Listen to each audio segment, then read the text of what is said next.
Right now, under heavy security in downtown Houston, a historic federal case is unfolding. A notorious foreign gang leader tracked across borders has been pulled from the shadows of South America and dropped straight into a Texas courtroom. Welcome to this explainer. Today, we're bringing you a fast-paced investigative briefing on a developing local security crisis right here in our city, the massive takedown of a high-ranking figure in Tren de Aragua, or TDA. Okay, let's dive into this, because getting a high-ranking operative out of a foreign country and into an American federal courthouse, that is incredibly rare. We are looking at a total paradigm shift for U.S. law enforcement here.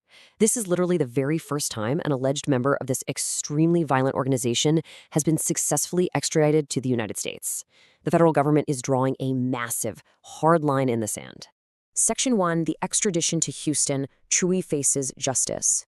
So who is the target? It's a 24-year-old Venezuelan national named Jose Enrique Martinez Flores, but he's known simply on the streets as Chuy. Flown in directly from Colombia, he just made his initial appearance right here in a Houston federal court. Section 2, inside the TDA threat. Violence spreads north. You've got to understand, Tren de Aragua isn't just your average neighborhood street gang.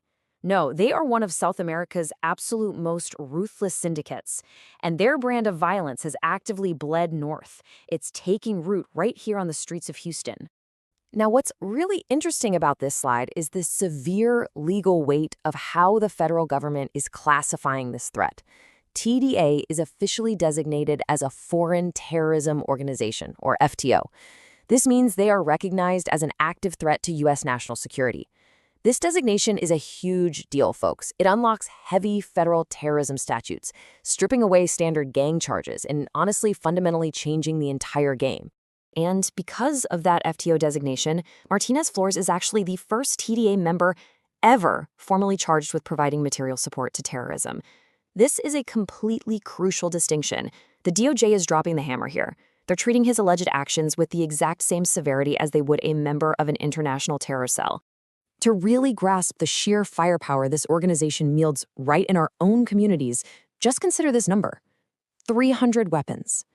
That massive arsenal, alongside military-style tactical gear and narcotics, was recovered during a multi-agency raid in Houston just last year.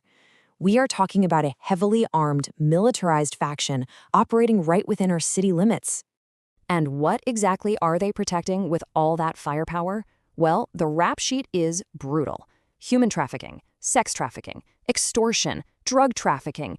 This is the dark, violent commerce TDA allegedly specializes in.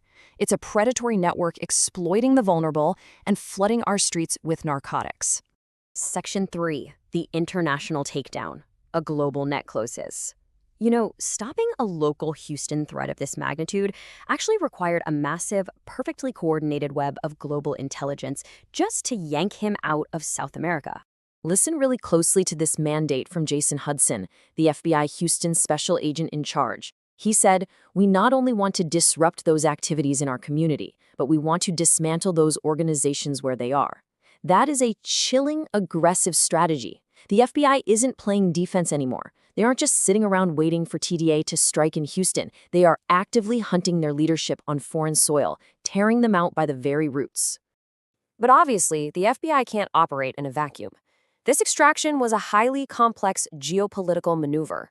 Pulling Chuy out of a Colombian holding cell and dropping him into a Houston courtroom required deep diplomatic ties and a really unwavering shared commitment between nations to completely eradicate the TDA network. And this brilliantly illustrates the devastating reality Martinez Flores woke up to this morning. Just think about these numbers.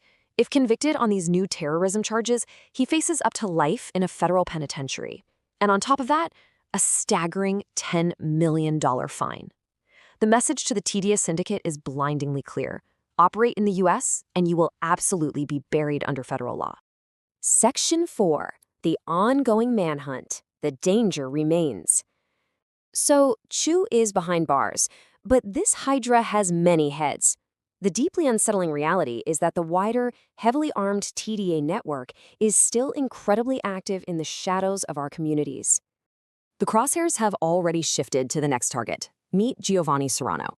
He's another alleged high-ranking TDA leader, and his threat level is considered so extreme that he was recently escalated right onto the FBI's notorious top 10 most wanted fugitive list. He is out there right now, a ghost in the system, and federal agents are literally turning over every single stone to find him. So, the crucial point is this number right here, $5 million. That is the massive, life-changing bounty the federal government has just placed on Serrano's head. Law enforcement is pulling out absolutely all the stops, weaponizing massive financial incentives to crack gang loyalty and flush this fugitive right out into the open. Which leaves us with one intense, lingering question. Will a $5 million bounty actually be enough to shatter the silence and flush out the rest of the TDA leadership? Or, with a militarized terror organization already entrenched in our cities, is Houston's fight only just beginning? Keep your eyes locked on the headlines, folks, because this story is far from over. Thanks for joining me on this explainer, and I'll see you next time.